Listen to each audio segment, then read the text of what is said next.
నేను మీకు ఎక్స్ప్లెయిన్ చేయబోయే సినిమా పేరు వింటర్స్ బోర్న్. ఈ సినిమా అమెజాన్ ప్రైమ్ లో స్ట్రీమ్ అవుతుంది, కాకపోతే మన కంట్రీలో కాదు. ఇక డైరెక్ట్ గా కథలోకి వెళ్తే ఈ సినిమా ఓపెనింగ్ అమెరికాలో ఉన్న ఒక గ్రామాన్ని చూపిస్తారు. అది కూడా ఒక మారుమూల గ్రామం అన్నమాట. అక్కడ మన కథలో హీరోయిన్ చూపిస్తారు, వాళ్ళ ఇంటిని చూపిస్తారు. హీరోయిన్ వాళ్ళ ఇంటి దగ్గర ఇద్దరు పిల్లలు ఆడుకుంటూ ఉంటారు. వాళ్ళు ఎవరో కాదు, హీరోయిన్ వాళ్ళ తమ్ముడు, ఆ తర్వాత హీరోయిన్ వాళ్ళ చెల్లెలు. బేసికల్ గా హీరోయిన్ వాళ్ళకి అన్ని చూసుకుంటూ ఉంటుంది అనమాట. హీరోయిన్ వాళ్ళ నాన్నేమో ఎక్కడికి వెళ్ళాడో తెలియదు. అంతేకాకుండా హీరోయిన్ వాళ్ళ అమ్మకేమో మానసిక స్థితి సరిగా లేదు. దాంతో హీరోయిన్ కష్టపడి వాళ్ళ ముగ్గురిని పెంచి పోషిస్తూ ఉంటుంది. అంతేకాకుండా వాళ్ళకి తినడానికి కూడా చాలా ఇబ్బందిగా ఉంటుంది. కాకపోతే ఎలాగోలాగా ఇంటి చుట్టూ కొన్ని పొలాలు ఉంటాయి అన్నమాట.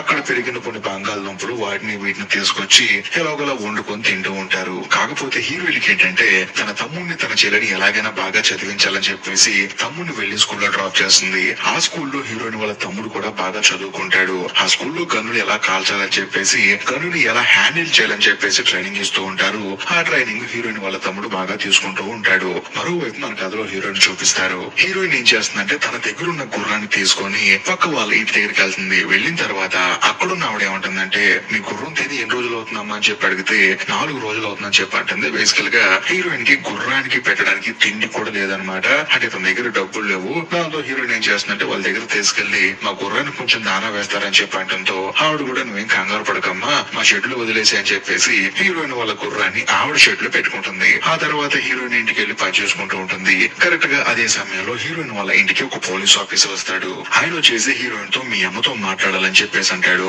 కానీ హీరోయిన్ ఏమంటుందంటే మా అమ్మగారి మానసిక స్థితి సరిగా లేదండి, నాతో చెప్పండి అని చెప్పి అంటంతో ఆయన కూడా ఏమంటాడంటే, చూడమ్మా మీ నాన్నగారు అరెస్ట్ అయిన సంగతి నీకు తెలుసు.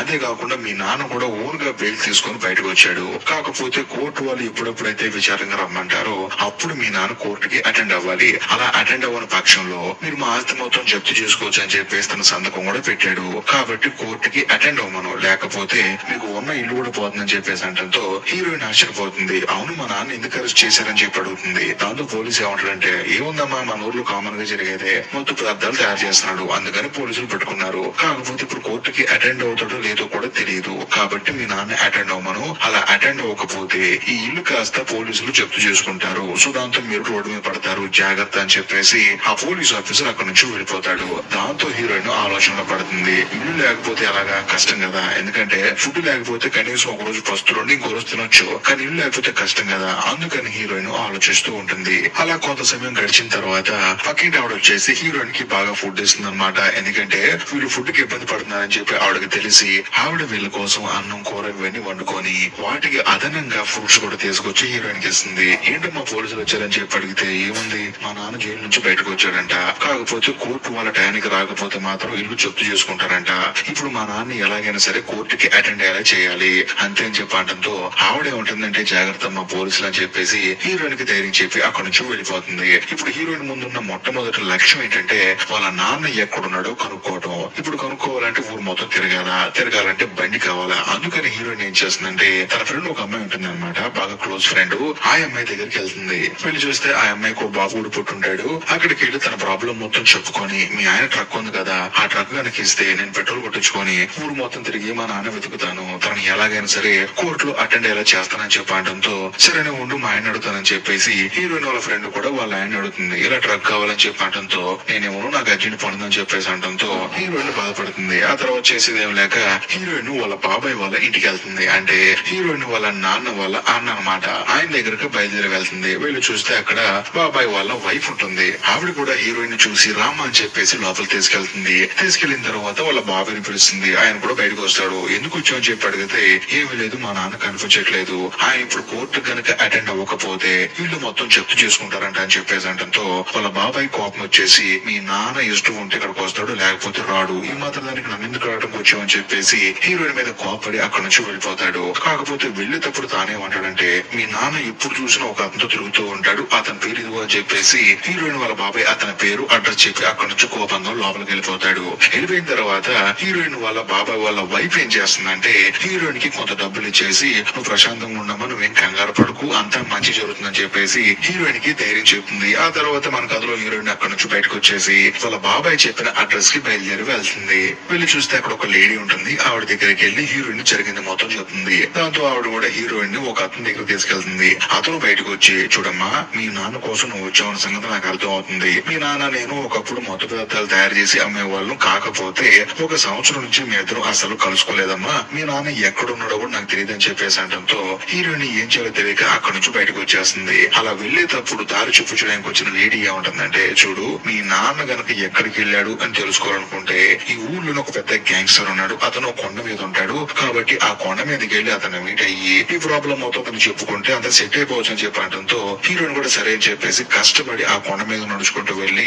ఆ పెద్ద ఆయన మీట్ అవుదాం అనుకుంటుంది. కానీ అక్కడ ఒక లేడీ ఉంటుంది. ఆవిడ ఏంటంటే గ్యాంగ్స్టర్ కి సంబంధించిన ఆవిడ అనమాట. ఆవిడ ఏమంటుందంటే, చూడమ్మా నువ్వు ఆ గ్యాంగ్స్టర్ ని కలవడానికి వచ్చావు కాబట్టి నేను లోపలికి వెళ్ళి ఆయన అడిగి వస్తాను. ఆయన ఓకే అంటే తీసుకెళ్తాను, లేకపోతే లేదని చెప్పేసి ఆవిడ లోపలికి వెళ్ళి ప్రాపర్ గా ఆయన కనుక్కుంటుంది. కానీ ఆయన ఏమంటాడంటే, హీరోయిన్ ని నేను మీట్ అవును, ఆ అమ్మాయి ఎందుకు వచ్చిందో నాకు బాగా తెలుసు అని చెప్పడంతో ఆ లేడీ కూడా బయటకు వచ్చి, ఆయన నేను మీట్ అవ్వాలనుకోవట్లేదమ్మా కాబట్టి నువ్వు ఇక్కడ నుంచి వెళ్ళిపో అని చెప్పడంతో హీరోయిన్ ఎంతో బాధపడుకుంటూ మా ఇల్లు కూడా పోతుందండి, మా నాన్న ఎక్కడున్నాడో మాకు తెలియదని చెప్పేసి అంటంతో, చూడమ్మా నేను ఆయన దగ్గరికి వెళ్ళి చెప్పాను, ఆయన మీట్ అవ్వను అంటున్నాడు. దాన్ని నేనేం చేయను, నువ్వు కనుక ఇక్కడ నుంచి వెళ్ళలేదనుకో అతి భయంకరంగా నేను టార్చర్ చేస్తావని చెప్పేసి హీరోయిన్ ని భయపడుతుంది. దాంతో హీరోయిన్ కూడా సర్లే అని చెప్పేసి అక్కడి నుంచి తిరిగి ఇంటికి వచ్చేస్తుంది. కట్ చేస్తే మరుసటి రోజు హీరోయిన్ దగ్గరికి వాళ్ళ ఫ్రెండ్ వస్తుంది అనమాట. అది కూడా ఆ ట్రక్ కీ తీసుకుని వస్తుంది. మా ఆయన నీకు ట్రక్ ఇవ్వమన్నాడు కాబట్టి నువ్వు మీ నాన్న వెతుక్కుంటూ హ్యాపీగా తిరగొచ్చు అని చెప్పడంతో హీరోయిన్ కూడా ఎంతగానో ఆనందపడుతుంది. ఆ తర్వాత హీరోయిన్ ఏం చేస్తున్నట్టు తన ఫ్రెండ్ ని తీసుకుని ఒక ఆవిడని మీట్ అవడానికి వెళ్తుంది. ఆవిడ ఎవరో కాదు, హీరోయిన్ వాళ్ళ నాన్న గర్ల్ ఫ్రెండ్ అనమాట. ఆవిడతో కొన్ని రోజులు రిలేషన్ లో ఉన్నాడు. అందుకని ఆవిడ దగ్గరికి వెళ్ళి అడిగితే, చూడమ్మా మీ నాన్న నేను రిలేషన్ లో ఉన్నాము కాదంటలేదు, కాకపోతే దగ్గరగా సంవత్సరంన్నర నుంచి మీ ఇద్దరు కలుసుకోవట్లేదమ్మా, అసలు మీ నాన్న నన్ను మీటే అవ్వలేదు, తను ఎక్కడున్నా కూడా నాకు తెలియదు అని చెప్పేసి అంటంతో హీరోయిన్ కూడా సరే అని చెప్పేసి తిరిగి ఇంటికి వచ్చేస్తుంది. ఆ తర్వాత ఇంట్లో ఉన్న తమ్ముడికి చెల్లెలికి ఎలా వండుకోవాలి, ఎలా సర్వైవ్ అవ్వాలని చెప్పేసి కొన్ని టిప్స్ ఇస్తూ ఉంటుంది అనమాట.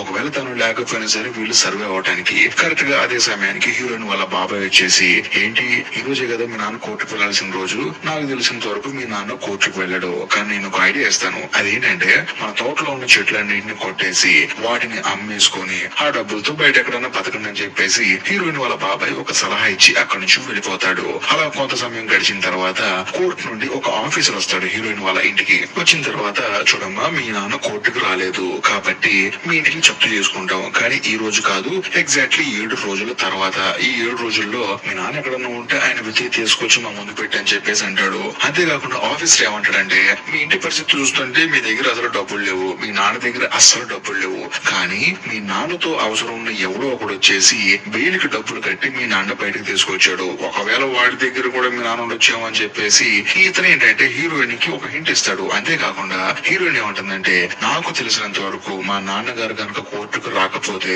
ఆయన చనిపోయినట్టే, ఎందుకంటే చనిపోతేనే కదా ఆయన రాలేంది అని చెప్పేసి అంటంతో ఆయన కూడా ఏమంటాడంటే, సరేనమ్మా మీ నాన్న చనిపోతే మాకు ప్రూఫ్ చూపించు, లేకపోతే బతికుంటే మా దగ్గర తీసుకొచ్చి పెట్టు, అప్పుడు మీ ఇల్లు మీకు వెనకొచ్చేస్తుందని చెప్పడంతో హీరోయిన్ కూడా ఆలోచిస్తుంది. ఆ తర్వాత అతను కూడా అక్కడి నుంచి వెళ్ళిపోతాడు. కట్ చేస్తే మరుసటి రోజు మన కథలో హీరోయిన్ ఏం చేస్తుందంటే, ఆ గ్యాంగ్స్టర్ పెద్ద ఒక అతను ఉండు కదా అతన్ని మీట్ అవుదాం అని చెప్పేసి అతను ఒక రేస్ కి వెళ్తాడు అనమాట. అక్కడికి వెళ్ళి అతన్ని పెద్దగా పిలుస్తుంది. అయినా సరే ఆయన మాత్రం పట్టించుకోకుండా అక్కడి నుంచి వెళ్ళిపోతాడు. ఆ తర్వాత మళ్ళీ వీళ్ళు డైరెక్ట్ గా ఆయనే కలుద్దాం అని చెప్పేసి వాళ్ళ ఇంటికి వెళ్తే అక్కడ ఒక లేడీ ఉంటుంది కదా, ఆవిడకి కోపం వచ్చేసి హీరోయిన్ పట్టుకుని పెచ్చుకుట్లు పడుతుంది. నీకు ఎన్నిసార్లు చెప్పాను ఇక్కడికి రావద్దని చెప్పి, ఆయన వస్తున్నాం అని చెప్పేసి అక్కడున్న ఆడలతో కలిసి హీరోయిన్ ని అతి భయంకరంగా కొట్టి ఒక షెడ్ లో పడేస్తారు. అప్పుడు ఆ గ్యాంగ్స్టర్ హీరోయిన్ దగ్గరకు వచ్చి, అసలు నీ ప్రాబ్లం ఏంటని చెప్పి అడిగితే, ఏముంది మా నాన్నగారికి నీకు మొత్తానికి ఏదో సంబంధం ఉంది, మా నాన్న నీ దగ్గరే పనిచేసేవాడంట, అంతేకాకుండా నీ గ్యాంగ్ లో పనిచేసి ఎవరితోనో గొడవ పట్టాడంట, అలా గొడవ పట్టిన తర్వాత నుంచి మా నాన్న కనిపించట్లేదు,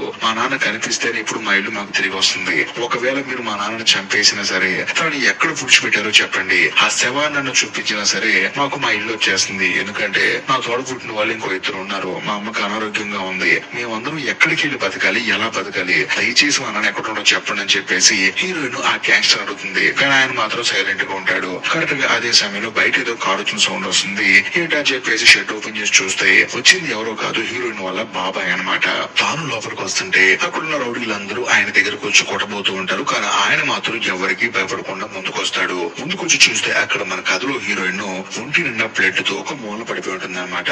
ఎవరు అమ్మాయిని కొట్టిందని చెప్పి అడిగితే అక్కడున్న లేడీ ఏముంటుందంటే, ఇక్కడ ఉన్న వాళ్ళు ఎవరు కొట్టలేదు, కేవలం ఆడవాళ్ళు మాత్రమే కొట్టారు, అంతేకాకుండా ఆ అమ్మాయికి ఇక్కడికి రావద్దని చెప్పి వార్నింగ్ ఇచ్చాం, అయినా సరే ఆ అమ్మాయి మళ్ళీ వచ్చి మా నాన్న కావాలి ఎక్కడున్నాడని చెప్పి అడుగుతుంది. అందుకని కోపం వచ్చి కొట్టామని చెప్పి అనడంతో అప్పుడు హీరోయిన్ వాళ్ళ బాబాయ్ ఏమంటాడంటే ఇక మీదట ఆ అమ్మాయి వల్ల మీకు ఎటువంటి డిస్టర్బెన్స్ ఉండదు, తిరిగి నేను బాధ్యత అని చెప్పి అనడంతో ఆ గ్యాంగ్స్టర్ కూడా సరేలే అని చెప్పేసి ఆ అమ్మాయిని తీసుకెళ్ళని చెప్పేసి అనడంతో హీరోయిన్ వాళ్ళ బాబాయ్ ఏంటంటే హీరోయిన్ తీసుకెళ్లిపోతూ ఉంటాడు అనమాట కారు లో. అలా వెళ్లేటప్పుడు హీరోయిన్ వాళ్ళ బాబాయ్ హీరోయిన్ తో విషయం చెప్తాడు, చూడమ్మా నాకు తెలిసినంత వరకు ఈ గ్యాంగ్స్టర్ గడవల గ్యాంగే మీ నాన్నని ఏదో ఒకటి చేసి ఉంటారు, అంటే నా ఉద్దేశం చంపేసి ఉంటారు, కాబట్టి నువ్వేం కంగారు పడ మాకు, నువ్వు కొంచెం నిదానంగా ఉండు, నీ మీద ఆధారపడి ఇంకో ముగ్గురున్నారని చెప్పేసి హీరోయిన్ ని తీసుకెళ్లి వారి ఇంట్లో డ్రాప్ చేస్తాడు. ఆ తర్వాత హీరోయిన్ వాళ్ళ ఫ్రెండ్ వచ్చేసి హీరోయిన్ కి తోడుగా ఉండి తనకి ధైర్యం చెప్తూ ఉంటుంది. కట్ చేస్తే మరుసటి రోజు మన కథలో హీరోయిన్ ఏం చేస్తుందంటే డైరెక్ట్ గా పక్కనే ఉన్న మిలిటరీ క్యాంప్ కి వెళ్తుంది. వెళ్ళిన తర్వాత నేను కూడా మిలిటరీలో జాయిన్ అవుతానని చెప్పేసి అంటంతో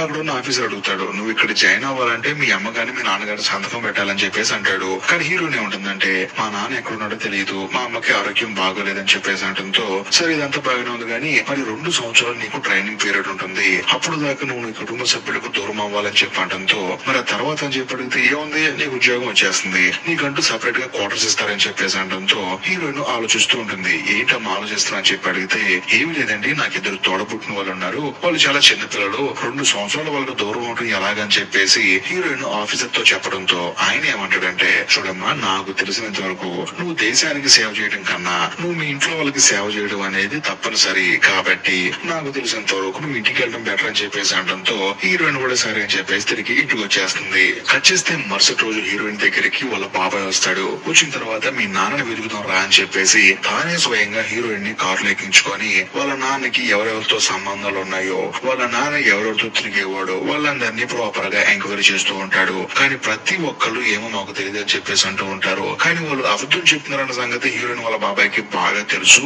అయినా సరే ఏం చేయాలో తెలియక అందరినీ అడుగుతూ ఉంటాడు. ఆల్మోస్ట్ అందరూ కంప్లీట్ అయిపోతారు. ఆ తర్వాత హీరోయిన్ వాళ్ళ బాబాయ్ హీరోయిన్ ఎక్కించుకొని తిరిగి ఇంటికి వస్తున్నప్పుడు సాయంత్రం అయిపోతుంది అనమాట. అప్పుడు వీళ్ళని రోడ్డు మీద పోలీస్ ఆఫీసర్ ఆపుతాడు. ఎక్కడికి వెళ్ళి వస్తున్నాను మీరని చెప్పేసి హీరోయిన్ వాళ్ళ బాబాయ్ ని భయపెడతాడు అనమాట. కానీ ఆయన ఏమంటాడంటే చూడండి సార్, నేను మా అన్నయ్యని వెతుక్కుంటూ వెళ్తూ ఉన్నాను, అది కూడా మా అన్నయ్యని మీరు ఏం చేశారు నాకు బాగా తెలుసు అని చెప్పేసి అనడంతో పోలీస్ ఆఫీసర్ కి ఏం అర్థం కాదు. అప్పుడు హీరోయిన్ వాళ్ళ బాబాయ్ ఏమంటాడంటే మా అన్నయ్య మత్తు పదార్థాలు తయారు చేసేవాడు, కాకపోతే ఒక రోజు మీరు అరెస్ట్ చేశారు, అరెస్ట్ చేసిన తర్వాత వాడేమన్నాడు నేను అప్రూవల్ గా మారిపోతాను, అందరి గురించి మీకు చెప్తానని చెప్పేసి ఇక్కడ ఉన్న గ్యాంగ్స్టర్ గురించి వాళ్ళ గ్యాంగ్ గురించి మొత్తం చెప్పాడు. కానీ నువ్వేం చేసావు, ఇదే విషయాన్ని తీసుకెళ్లి డైరెక్ట్ గా ఆ గ్యాంగ్స్టర్ తో చెప్పావు. ఆ తర్వాత మా వాడిని బెయిల్ మీద బయటకు తీసుకొచ్చారు, ఎందుకంటే మా వాడి దగ్గర డబ్బులు లేవు. కానీ అంత డబ్బులు ఉన్నవాడు ఎవడున్నాడు, ఆ గ్యాంగ్స్టరే. వాడు డబ్బులు ఇచ్చి బయటకు తీసుకొచ్చి మొత్తానికి మా అన్నని ఏదో చేశారు, ఆ విషయం నాకు బాగా తెలుసు, ఇంతమందిని ఎంక్వైరీ చేస్తున్నాను నేను, అందులో ఒక్కడన్నా నాకు చెప్పడా, కాబట్టి మీరు ఎందుకు సరే ఇలా డ్రామాలు చేస్తారని చెప్పేసి అంటంతో ఆ పోలీస్ ఆఫీసర్ కి ఏం మాట్లాడాలో తెలియక అక్కడి నుంచి వెళ్ళిపోతాడు. ఎందుకంటే ఆ పోలీస్ ఆఫీసర్ తలుచుకుంటే హీరోయిన్ వాళ్ళ బాబాయ్ని అక్కడే చంపేసేవాడు, కానీ అక్కడ హీరోయిన్ ఉంది. అంతేకాకుండా ఆయన చేతులు కూడా గండుండేసరికి ఆ పోలీస్ ఆఫీసర్ సైలెంట్ గా అక్కడి నుంచి వెళ్ళిపోతాడు. ఆ తర్వాత హీరోయిన్ తిరిగి ఇంటికి వచ్చేస్తుంది. కట్ చేస్తే మరుసటి రోజు హీరోయిన్ ని కలవడానికి ఆ గ్యాంగ్స్టర్ మనుషులైన ఆడవాళ్ళు వస్తారనమాట. వాళ్ళని చూసిన తర్వాత హీరోయిన్ కి భయం వేసి గన్ను తీసుకుని బయటకు వస్తుంది. కానీ ఆ లేడీ ఏమంటుందంటే చూడమ్మా నేను నీకు హెల్ప్ చేయడానికి వచ్చాను, మీ నాన్న ఎక్కడున్నాడో చూపించడానికి వచ్చానని చెప్పేసి హీరోయిన్ ని కారెక్కమంటారు. కారెక్కిన తర్వాత హీరోయిన్ మొహం మీద ఒక సంచి కప్పేస్తారు. కప్పేసి తనని ఒక నది ఒడ్డుకు తీసుకెళ్తారు. తీసుకెళ్లిన తర్వాత అక్కడ ఒక పడవ ఉంటుంది అనమాట. ఆ పడవలో కేవలం ముగ్గురు మాత్రమే వెళ్తారు. అందుకని 2 లేడీలు ఆ తర్వాత హీరోయిన్ ఎక్కించుకొని నది మధ్యలోకి వెళ్లి అక్కడ ఒక కర్ర ఉంటుంది అనమాట. ఆ కర్ర దగ్గర ఈ పడవను ఆపుతారు. ఆపిన తర్వాత కిందకి చేపెట్టి చూడు మీ నాన్న శవం తగులుతుందని చెప్పడంతో హీరోయిన్ ఆశ్చర్యపోతుంది. అదేంటని చెప్పేసి చూడమ్మా అని చెప్పడంతో అక్కడ ఒక చెయ్యి తగులుతుంది. అది తగిలిన వెంటనే హీరోయిన్ కి ఏడుపు వచ్చేస్తుంది. ఎందుకంటే అక్కడ చనిపోయి ఉన్నది వాళ్ళ నాన్న కాబట్టి. ఆ తర్వాత పక్కనున్న లేడీ ఏమంటుందంటే ఇప్పుడు మీ నాన్న చెయ్యి కట్ చేసుకొని తీసుకెళ్లి పోలీసులకు చూపిస్తే మీ నాన్న చనిపోయాడని చెప్పి నమ్ముతారు, కాబట్టి కట్ చేయని చెప్పడంతో హీరోయిన్ నా వల్ల కాదని చెప్పేసి ఏడుస్తూ ఉంటుంది. దాంతో పక్కన లేడీ ఏమంటుందంటే సరే నేను పట్టుకుంటాను గానీ నువ్వు కట్ చేయని చెప్పేసి అంటుంది. ఆ తర్వాత ఎలాగోలా ఒక చెయ్యి కట్ చేస్తారు. కానీ ఆ లేడీ ఏమంటుందంటే ఒక చెయ్యి కట్ చేస్తే వాళ్ళకి డౌట్ వస్తుంది కాబట్టి 2 చేతులు కట్ చేయని చెప్పడంతో 2 చేతులు కట్ చేస్తారు. ఆ తర్వాత ఆ చేతులు తీసుకుని తిరిగి ఇంటికి వచ్చేస్తారు. వచ్చిన తర్వాత ఆ లేడీ ఏమంటుందంటే ఆ గ్యాంగ్స్టర్ కి తెలియకుండా మేము ఇక్కడికి వచ్చామమ్మా, మేము నీకు హెల్ప్ చేసాం సంగతి ఎవరికి చెప్పొద్దు, పోలీసులకి అసలు చెప్పొద్దు, ఎందుకంటే ఒక ఆడదాని వై ఉండి ముగ్గురిని పెంచడానికి చాలా ఇబ్బంది పడుతున్నావు కాబట్టి మేము ఇక్కడికి వచ్చాము. అందులోను నేను అంత ఇబ్బంది పెట్టి నేను ఆ రకంగా హింసించినా కూడా మా గురించి బయట ఎక్కడా చెప్పలేదు, పోలీస్ కంప్లైంట్ కూడా ఇవ్వలేదు. అందుకని నీ మంచితనాన్ని మేము గుర్తించి ఇక్కడికి వచ్చామని చెప్పేసి ఆ నలుగురు లేడీలు అక్కడి నుంచి వెళ్లిపోతారు. సో దీన్ని బట్టి మనకు అర్థమయ్యేది ఏంటంటే హీరోయిన్ వాళ్ళ నాన్నను చంపింది ఆ గ్యాంగ్స్టర్ గాడే. చంపేసి తీసుకెళ్లి ఆ చెరువులో దాచిపెట్టాడు. ఎందుకంటే వీళ్ళ గురించి ఇన్ఫర్మేషన్ మొత్తం పోలీసులకు ఇస్తున్నాడు కదా, అందుకని చంపేశారు. కట్ చేస్తే మరుసటి రోజు హీరోయిన్ వెళ్లి ఆ 2 చేతుల్ని పోలీసుకి ఇస్తుంది. అది చూసి ఆయన ఆశ్చర్యపోతాడు. వెంటనే హీరోయిన్ ఏమంటుందంటే మా నాన్నగారు చనిపోయారు కాబట్టి ఒకసారి చూడండి అని చెప్పడంతో సరే మేము కూడా వీడిని టెస్ట్ చేస్తాము, DNA టెస్ట్ చేసామని చెప్పేసి హీరోయిన్ ని అక్కడి నుంచి వెళ్ళిపోమంటాడు. దాంతో హీరోయిన్ కూడా ఇంటికి వస్తుంది. ఆ తర్వాత హీరోయిన్ చూడటానికి వాళ్ళ బాబాయ్ వస్తాడు. వచ్చిన తర్వాత చూడు నువ్వు వచ్చు మా అన్నయ్యలాగే బిహేవ్ చేస్తున్నావు, మా అన్నయ్య కూడా ధైర్యం ఎక్కువ కాబట్టి నువ్వేం కంగారు పడకు, అంతా మంచి జరుగుతుందని చెప్పేసి హీరోయిన్ వాళ్ళ బాబాయ్ హీరోయిన్ కి ధైర్యం చెప్తూ ఉంటాడు. అలా కొంత సమయం గడిచిన తర్వాత కోర్టు నుంచి ఒక అతను వస్తాడు అనమాట. వచ్చిన తర్వాత మీ నాన్నగారు చనిపోయారంట కదా, మాకు రిపోర్ట్లు వచ్చాయి కాబట్టి ఇక్కడ నుంచి మీ ఇల్లు మీదే, అంతేకాకుండా మీ నాన్న జామీన్ మీద బయటకు వచ్చాడు కదా, అప్పుడు ఎవరో ఒక అతను డబ్బులు ఇచ్చాడు కదా, ఆ డబ్బులు కూడా మీకే వస్తాయి అని చెప్పేసి ఆ డబ్బులు తీసుకొచ్చి హీరోయిన్ కి ఇచ్చేస్తాడు. అది చూసిన తర్వాత హీరోయిన్ ఎంతగానో ఆనందపడుతుంది. ఎందుకంటే ఆ డబ్బులతో హీరోయిన్ కి మీద హ్యాపీగా బతికేయచ్చు. అంటే వాళ్ళు తినడానికి ఉండడానికి ఎటువంటి ఇబ్బంది లేకుండా ఒక 10 సంవత్సరాలు బతికేయచ్చు అనమాట. అంత డబ్బులు అనమాట అవి. అది చూసి హీరోయిన్ ఎంతగానో ఆనందపడుతుంది. ఆ తర్వాత పోలీస్ ఆఫీసర్ అక్కడ నుంచి వెళ్ళిపోతాడు. హీరోయిన్ వాళ్ళ బాబాయ్ కూడా హ్యాపీగా ఉందమ్మా అని చెప్పేసి అని అక్కడ నుంచి ఆయన కూడా వెళ్ళిపోతాడు. ఆ తర్వాత హీరోయిన్ ఇద్దరిని పక్కన కూర్చోబెట్టుకొని అంటే తమ్ముడిని చెల్లిని